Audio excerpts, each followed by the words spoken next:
ခန္ဓာစီစဉ်300ကျေးဇူးတော်ရှင်ဆရာတော်ဘုရားထံမှသင်္นานဖွင့်ပွဲဩဘာဒမှာစကားနာကြားရန်ဖြစ်ပါတယ်။တို့ဖြစ်ပါ၍ကျေးဇူးတော်ရှင်ဆရာတော်ဘုရားထံမှဘုရားတပည့်တော်တို့အားတနာငင့်ညာချီးမြှောက်သည့်အနေဖြင့်ဖွင့်ဩဝါဒစကားမွေးကြားပေးပါရန်ယူသည်လေးမြတ်စွာဖြင့်ခြေတော်ဆုံးဥခတ်၍လျှောက်ထားပါသည်ဘုရားဓမ္မပညာသင်တန်းဒီနေ့ဖွင့်လှစ်မဲ့ဓမ္မပညာသင်တန်းကတော့သုတ်တံအနှစ်ချုပ်ကိုသင်မဲ့ဓမ္မပညာသင်တန်းဖြစ်တယ်ဒီယခုနေ့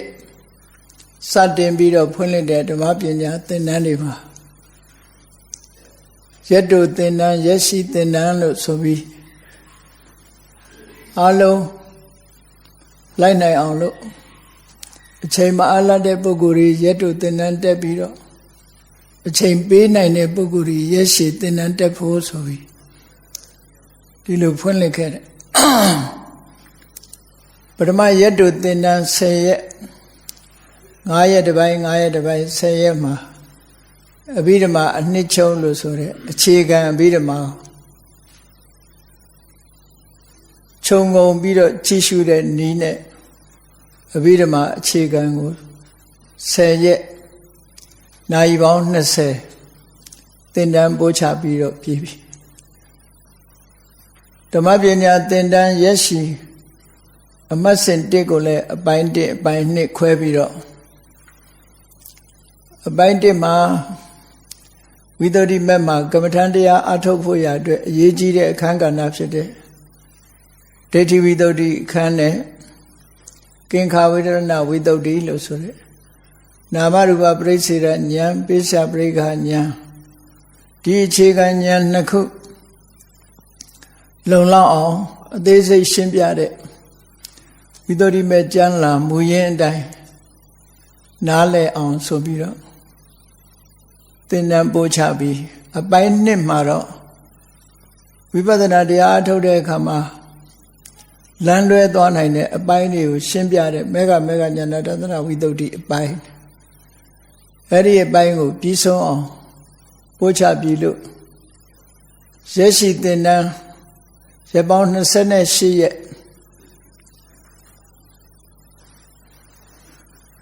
အဲ့ဒီရက်ပေါင်း28ရက်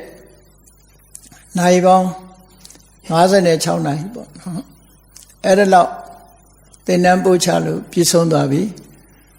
အခုတော့ဓမ္မပညာသင်တန်းရက်တူအမှတ်စဉ်2မှာသုတ်တံအနှစ်ချုပ်ဆိုတဲ့ဘာသာရပ်ကိုသင်ကြားဖို့ဒီနေ့သင်မဲ့ဘာသာရပ်ကိုမဟာသတိပဋ္ဌာန်သုတ်ကိုရွေးချယ်ပြီးတော့ထားတယ်ဘာဖြစ်လို့မဟာသတိပဋ္ဌာန်သုတ်ကိုရွေးချယ်ရတယ်လဲလို့ဆိုရင်ဒီမဟာသတိပဋ္ဌာန်သုတ်ရဲ့ထူးခြားချက်တွေကတော့ကျင့်စဉ်တစ်ခုတည်းနဲ့အကျိုး9မျိုးကိုဖော်ထုတ်ပေးနိုင်တဲ့ကျင့်စဉ်တစ်ခုဖြစ်သောကြောင့်ထူးခြားအံ့ဩဖွယ်ကောင်းတဲ့သုတ်တုတ်လည်းဖြစ်တယ်။နောက်ပြီးတော့ဘုရားအဆူဆူဒီသုတ်တံကိုဟောကြားပြီးဒီသုတ်တံကျင့်စဉ်အတိုင်းကျင့်ပြီးတော့မိမိတို့ကိုယ်တိုင်လည်းဘုရားဖြစ်သို့ရောက်တယ်တပည့်တာဝကတွေကိုလည်းတန်တရားဝဆင်းကလွတ်ကင်းစေနိုင်တဲ့ရတ္တမေရတ္တဖို့ဆိုတဲ့တရားဓုတရားမြတ်ကိုရစေပြီးနိဗ္ဗာန်ကိုမျက်မှောက်ပြုနိုင်တယ်ဘုရားအဆူဆူမစွန့်တဲ့သုတ်တံလို့ဆိုလိုတာကဘုရားတိုင်းဟောတဲ့သုတ်တံလို့ဒီလိုဆိုလိုတာပေါ့နော်အဲ့လိုဘုရားဟောတဲ့သုတ်တံတွေထဲမှာဘုရားတိုင်းဟောတယ်လို့ဆိုတော့ဒီသုတ်တံဟာလွန်ထူးခြားတဲ့သုတ်သာဝတိမြို့ကဓမ္မိကဥပဒကဆိုတဲ့ဥပဒကခြံရံ900ရှိတဲ့အဖွဲ့တစ်ခုရှိတယ်ခုခေတ်လိုပဲပေါ့ခုခေတ်စကားနဲ့ပြောမယ်ဆိုရင်တော့အဖွဲ့ association တစ်ခုလူ900ပါဝင်တဲ့ဗုဒ္ဓဘာသာအဖွဲ့အစည်းတစ်ခုခေါင်းဆောင်ဖြစ်တဲ့ဓမ္မိကဥပဒကကြီးဘာသာသာသနာတော်ကိုအလွန်ချီးညိုလေးစားပြီး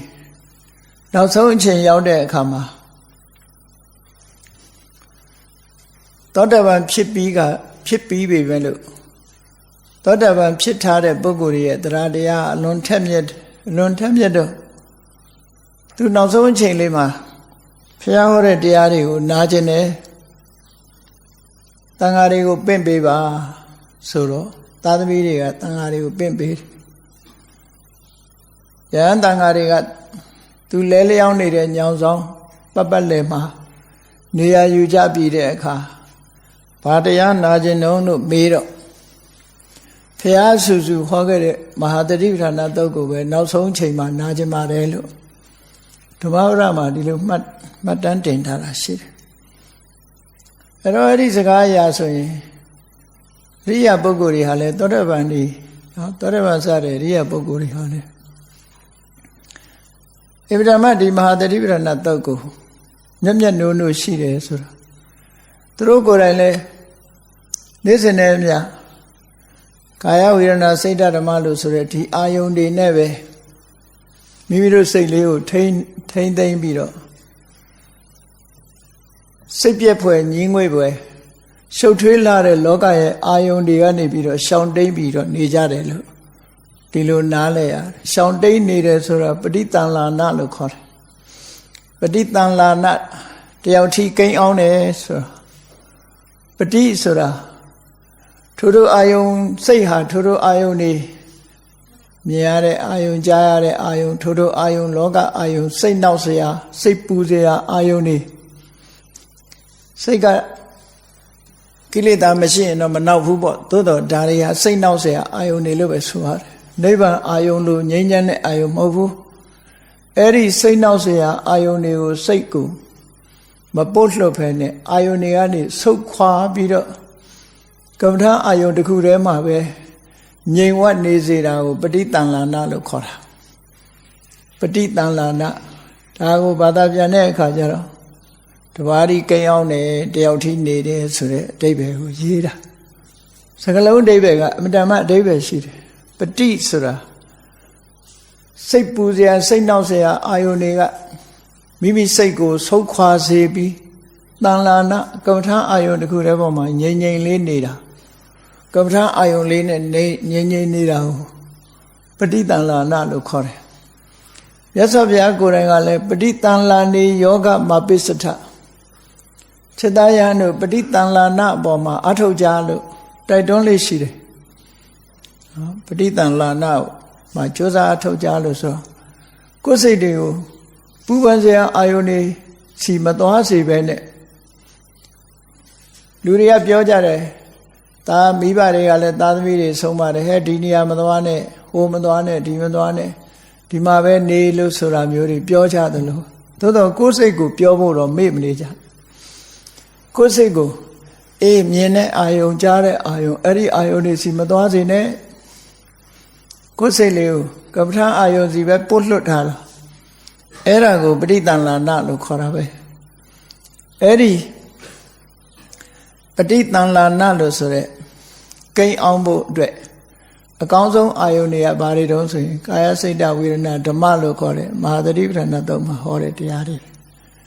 အဲ့ဒီအာယုန်တွေကတစ်ခုခုပေါ်မှာမိမိစိတ်ကိုယဉ်နာပြီးတော့ငြိမ်ဝတ်စွာနေထိုင်စေတာဒါကိုပဲကမ္မထာအထုတ်တယ်လို့ခေါ်နေကြတာပေါ့နော်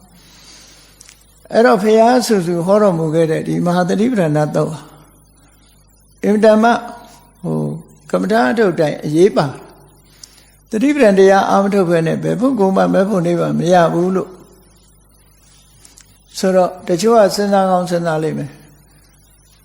ဝိသခါ9နှစ်သမီးတရားနာပြီးတော့သောတပန်ဖြစ်သွားတယ်ဘာတရားမှအာမထုတ်လိုက်ရဘူးဘယ်ရိတ်တာမှမသွားလိုက်ရဘူးလို့လူထင်ကောင်းထင်မှာပေါ့သို့တော့ဝိသခါသောတပန်ဖြစ်သွားတာဟာလေ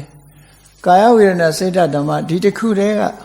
ဒီတစ်ခုခုအာယုန်တွေကဆိုလိုတာကမြတ်စွာဘုရားတရားဟောနေတဲ့အချိန်မှာဒီအာယုန်တွေကလွတ်ပြီးတော့ဟောတာမဟုတ်ဘူးဘုရားဟောတဲ့တရားအာယုန်တစ်ခုပေါ်မှာအာယုန်စိုက်ပြီးတော့သူကသောတပန်ဖြစ်သွားတာဆိုတော့ဒီတတိပဋ္ဌာန်တရားကျင့်စဉ်နဲ့ပဲသောတပန်ဖြစ်တယ်ဘယ်လိုတတိပဋ္ဌာန်ကျင့်စဉ်ဖြစ်တုံးဆိုဘုရားတရားတော်ကိုအာယုန်စိုက်ပြီးတော့နာဖို့ကြိုးစားတာကတမ္မာဝါယာမပဲဒီတရားပေါ်မှာအာယုန်စိုက်နေတယ်ဆိုတာကတမ္မာတတိပဲ ဒီပေါ်မှာစိတ်ကလေးငြိမ်သွားတာကတမ္မာသမာဓိပဲဒီတရားတော်ကိုနှလုံးသွင်းဆင်ခြင်သုံးသပ်နေတာကတမ္မာသင်္ကပ္ပသိမြင်သွားတာကတမ္မာဒိဋ္ဌိကျွတ်တင်ပြီးတော့ကိုချင်းတရားကောင်းအောင်လုပ်ထားတာတမ္မာဝါစာတမ္မာကမ္မန္တတမ္မာဆိုဟောဒီမဲခင်၈ပါးပဲအဲ့ဒီမဲခင်၈ပါးထဲမှာတမ္မာတတိဆိုတာဒီတတိပဋ္ဌာန်ကိုပြောတာပဲဒါကြောင့်မို့လို့ဘယ်ပုဂ္ဂိုလ်ပဲဖြစ်ဖြစ်ဘယ်တရားနာလို့ကျွတ်တာပဲဖြစ်ဖြစ်ဒီလမ်းကြောင်းတွေကလွတ်သွားတာမဟုတ်ဘူးဒီလမ်းကြောင်းကသွားတယ်လို့ကျင့်ပုံကျင့်နည်းဒါကွာတာအချိန်ပိုင်းသာကွာတာပဒါစာတွေကလည်းတရားနာရင်ကနေကျွတ်တရားရသွားတယ်တဏ္ဍတိမတ်ကြီးကလည်းတရားနာရင်ကျွတ်တရားရသွားတယ်ဆိုတဲ့ပုဂ္ဂိုလ်တွေဟာဒီတတိပဋ္ဌာန်တရားပွားပြီးတော့ကျွတ်တာကြီးပဲလို့အချိန်တိုတာလေးနဲ့မပွားလိုက်ဘူးလို့ဒီလိုမအောင်မရသူတို့တဏ္ဍာမှာရှိတဲ့ဒီတတိတရားဟာ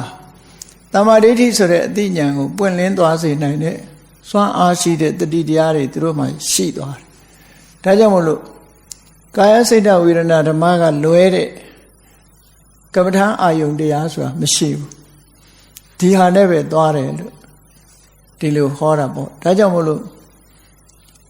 ဒီမဟာတတိပဋ္ဌာန်သုတ်ဟာခဏခဏအချိန်ချင်းကြားဖို့ပေမဲ့သိတယ်လို့စိတ်ကထင်ပြီးတော့မသိတာတွေအများကြီးတွေးနိုင်တယ်အဲ့တော့ဒီမြတ်စွာဘုရားရဲ့အာဘော်တော်အပိုင်းအစစ်တွေဆိုတာအင်တမနည်းနည်းတယ်ခံပြီးတော့နဲ့တယ်ဆိုတာရေကြီးကအင်တမနဲ့လို့ရှိရင်ထောက်လို့မရဘူးထောက်တီးရမရနိုင်ဘူးအဲ့ဒါလိုပဲဒီတရားတော်ဟာအင်တမနဲ့သည့်အတွက်ကြောင့်ရက်တီလို့မရဘူးဒုဒ္ဒတမြင်နိုင်ခဲ့တယ်နဲ့လို့ပဲမြင်ဖို့အင်တမခက်တယ်အဲ့ဒါကိုဒီပေါ်မှာထောက်တရားရအောင်မြင်လို့ရအောင်ဆိုတဲ့သင်ကြားမှုဟာတစ်ချိန်နဲ့လည်းလုံလောက်မှာမဟုတ်ဘူးနှစ်ချိန်နဲ့လည်းလုံလောက်မှာမဟုတ်ဘူးအချိန်ချင်းအထက်ထပ်သင်ဖို့လိုအပ်တယ်စဉ်းစားကောင်းစဉ်းစားလိုက်ပဲမဟာတတိပဋ္ဌာန်သုတ်ဆိုတာအလွတ်လဲရတယ်ခဏခဏလည်းနာဘူးနေတယ်ပြီးဆုံးနေတယ်လို့စိတ်ထဲမှာမအောင်မေ့လေးနဲ့ဒီတဲ့လေးနဲ့တဲ့အချက်တွေဆိုတာလေးလာလေးပေါ်ထွက်လာလေးလေးလာလေးပေါ်ထွက်လာလေးဟိုလိုပြောရမယ်ဆိုလို့ရှိရင်ဟိုလူငယ်တွေပြောတယ်လို့နေရွက်လိုပဲကြည်လေဝေးလေဆိုတာလိုပဲနော်ကိုနာနီးနေပဲကြည်ရင်မှဝေးမှန်းသိတော့သွားတယ်အဲ့ဒါလိုပဲမဟာတတိပဋ္ဌာန်သုတ်ဟာဆင်ခြင်စဉ်းစားလေးနည်းလေးဒီဟာမျိုးကိုတွေးရမှာဖြစ်တယ်ဒါကြောင့်မို့လို့ဒီ10ရက်တာအတွင်းမှာမဟာတတိပဋ္ဌာန်သုတ်ကိုရွတ်ဖတ်ခြင်းမဟာတတိပဋ္ဌာန်သုတ်ကိုကြက်မှတ်ခြင်းမဟာတတိပဋ္ဌာန်သုတ်ကိုလေးလာဖတ်ရှုခြင်းဆိုတဲ့ဒီမဟာတတိပဋ္ဌာန်သုတ်ပြောမယ်ဆိုလို့ရှိရင်ဒီအချိန်မှာခုခေတ်စကားနဲ့ပြောရင်တတိပဋ္ဌာန်ကမ်ပိန်းပေါ့နော်တတိပဋ္ဌာန်ကိုပဲအာယုံစိုက်ပြီးတော့လှုပ်ကြစေခြင်းနဲ့ပေါ့ဒီတရားဟာအမှန်တမ်းလေးနဲ့တယ်အထက်ကထာမှာမှားထားတဲ့မဟာသတိပဋ္ဌာန်သုတ်ကိုတဲ့ကုရုတိုင်းမှာသွားပြီးတော့မြတ်စွာဘုရားဟောတာဘာဖြစ်လို့ဟောလဲဆိုရင်ကုရုတိုင်းသားတွေကရာသီဥတုလည်းကောင်းတယ်အစာအာဟာရလည်းကောင်းတော့ကျန်းမာရေးကောင်းကြတယ်ကျန်းမာရေးကောင်းသည့်အတွက်ကြောင့်စိတ်ဓာတ်တွေကရှင်လန်းတယ်မြင့်မားတယ်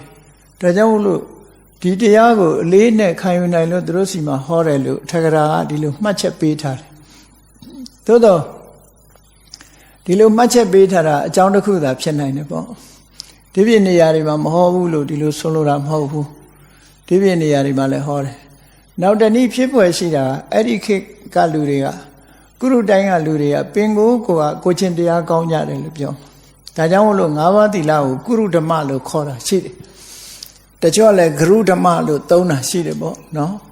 ဂရုဓမ္မဆိုတာအလေးပြုရတဲ့တရားကုရုဓမ္မဆိုတာကုရုတိုင်းသူတွေတိုင်းသူတိုင်းသားတွေကသဘာဝအတိုင်းကြင်ကြံကြိုးကိုအထုတ်လိုက်နာကြတဲ့စီကံချက်တွေသူတို့ရဲ့ယဉ်ကျေးမှုလို့ဒီလိုဆိုရမှာကုရုတိုင်းသားတွေရဲ့ယဉ်ကျေးမှုသူများတဲ့တတ်မှုရှောင်းတယ်သူများဥစ္စာခိုးတာရှောင်းတယ်ကာမဂုဏ်အာယုန်တွေပြမှားတာမျိုးရှောင်းတယ်လိန်ပြောတာရှောင်းတယ်အယက်သေးတာရှောင်းတယ်ဒါကုရုတိုင်းသားတွေရဲ့ကိုချင်းတရားလို့ဆိုလို့တယ်သဘာဝအတိုင်းကျင့်ကြတဲ့ကိုချင်းတရားအဲ့ဒီကိုချင်းတရားတွေကိုကျင့်ကြံကြိုးကိုအထုတ်ပြီးတော့နေကြလို့ကုရုဓမ္မအဲ့တော့ဒီလူတွေကဘာနဲ့ဥပမာတူတော့ဆိုရင်ပကြီးကားချက်ကြီးမှာ အစင်နဲ့ပကြီးကကြကြီးကြက်ပြီးသားဟောရင်ဆေးချယ်ယုံမဲ့သို့မဟုတ်အယုတ်ဆွဲယုံမဲ့အစင်နဲ့ပုံစံမျိုးဖြစ်တယ်ပေါ့ဒါကြောင့်မို့လို့မြတ်စွာဘုရားက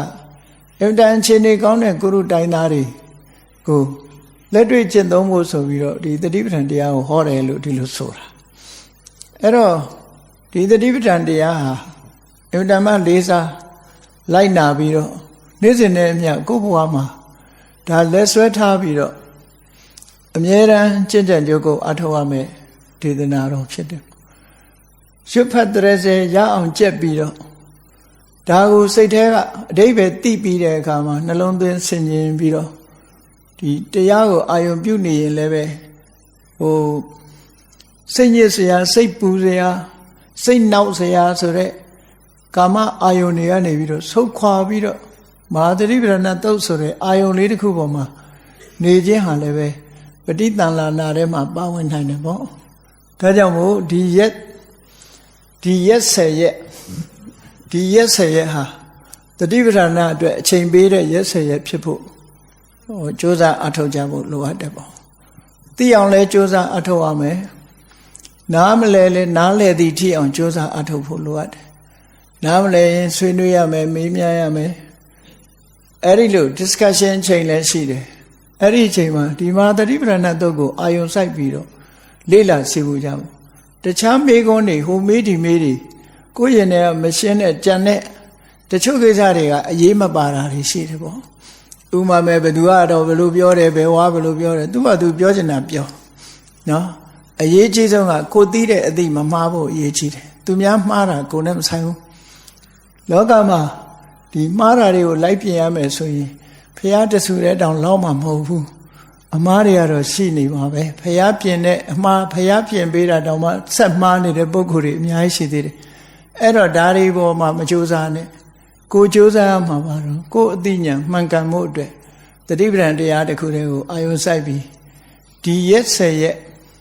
retreat ပေါ့နော်ဒီ retreat ဟာပရိသတ်ဒီမဟာတတိပဋ္ဌာန် retreat ပေါ့နော်မဟာတတိပဋ္ဌာန် campaign ပေါ့အဲ့ဒါလို့စိတ်ထဲမှာအာယုံထားပြီးတတိပဋ္ဌာန်နဲ့ပတ်သက်ပြီးတော့သိเสียမှတ်เสียတွေတို့တွေသိအောင်အာယုံစိုက်ပြီးကြိုးစားကြမယ်ဒီတတိပဋ္ဌာန်သုတ်ရဲ့ဒီအစိုးအမိတ်နေမှတပါတခြားဟာတွေပေါ်မှာတို့စိတ်မရောက်အောင်ထိမ့်ပြီးဒီဟာကိုပဲအာယုံပြုပြီးတော့သင်ကြားကြမယ်လို့စိတ်ထဲမှာနှလုံးသွင်းပြီးတော့ဒီ10ရက်တာမဟာတတိပဋ္ဌာန်သုတ်တံအနှစ်ချုပ်ကိုအာယုံစိုက်ပြီးတော့တာဓုကံသူနောထမနတိကရောထသူနောထတာဓုကံမနတိကရောထလို့မြတ်စွာဘုရားအမြဲတမ်းတတိပေးတဲ့စကားတော်အတိုင်းပဲနားဆိုင်ထောင်ပြီးတော့ကြာကြာနာနာအာယုံစိုက်ပြီးတော့နှလုံးသွင်းကမဟာတတိပဋ္ဌာန်သုတ်ကိုလေ့လာသင်ကြားပွားများအားထုတ်နိုင်ကြပါစေ